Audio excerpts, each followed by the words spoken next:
નમસ્કાર, આપની સાથે હું આકાંક્ષા. તમે જોઈ રહ્યા છો રાજકોટ. ગઈકાલે ગુજરાત રાજ્ય પર જે અલગ અલગ 4 સિસ્ટમ સક્રિય બની હતી તેને લઈને હવામાન વિભાગે ઘણા બધા જિલ્લાઓને રેડ એલર્ટ આપ્યું હતું.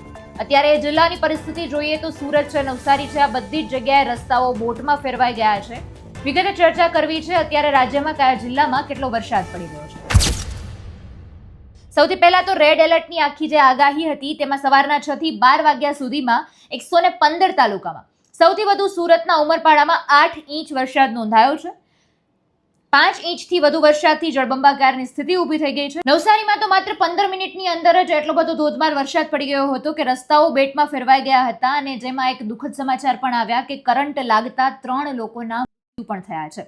સુરતમાં ભેડવાદ ખાડી ઓવરફ્લો થતા પૂરની સ્થિતિ ઊભી થઈ ગઈ છે.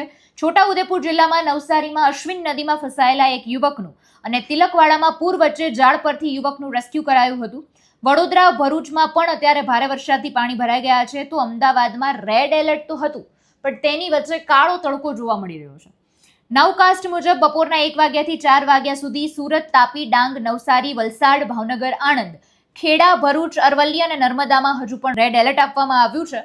રાજ્યમાં 2 ઓગસ્ટ સુધી ભારે વરસાદની પરિસ્થિતિ રહેવાની છે, જેમાં અમદાવાદ અને દક્ષિણ ગુજરાતના તમામ જિલ્લા 13 જિલ્લામાં અત્યંત ભારે વરસાદનું રેડ એલર્ટ યથાવત છે. એટલે કે 2 ઓગસ્ટ સુધી હજુ પણ ભારે વરસાદ માટે અમદાવાદ સહિત દક્ષિણ ગુજરાતે તૈયાર રહેવું પડી શકે તેમ છે. રાજકોટ, અમરેલી અને સુરેન્દ્રનગર સહિત 7 જિલ્લામાં ઓરેન્જ એલર્ટ છે, જ્યારે સૌરાષ્ટ્ર અને ઉત્તર ગુજરાતમાં યલો એલર્ટ સાથે ભારે વરસાદની આગાહી કરવામાં આવી છે. જોકે ગઈકાલે જે આગાહી હતી એ પ્રમાણે અમદાવાદમાં તો પૂરની પરિસ્થિતિ ઊભી થઈ જશે આવી વાત પણ હતી. પણ જોકે અત્યારે તો તડકો છે, કોઈ પણ જગ્યાએ છૂટો છવાયો વરસાદ પણ જોવા નથી મળી રહ્યો.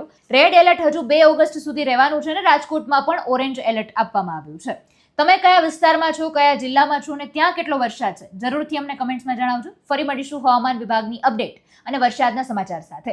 જોતા રહો અવર રાજકોટ.